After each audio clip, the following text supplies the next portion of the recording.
So to change your ink roller on a Meto XL gun, you need to open the front cover here and then click the trigger and it will pop out.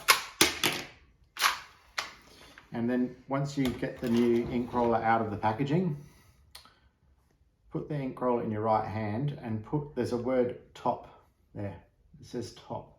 Put your thumb on the word top, grab the gun, click the trigger.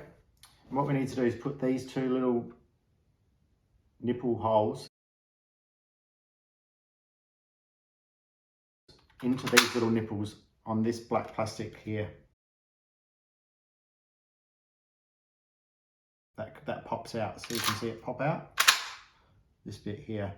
So basically it sits on that and then flick it up so it's sitting in that position there before you let go of the trigger, and then slowly let go of the trigger.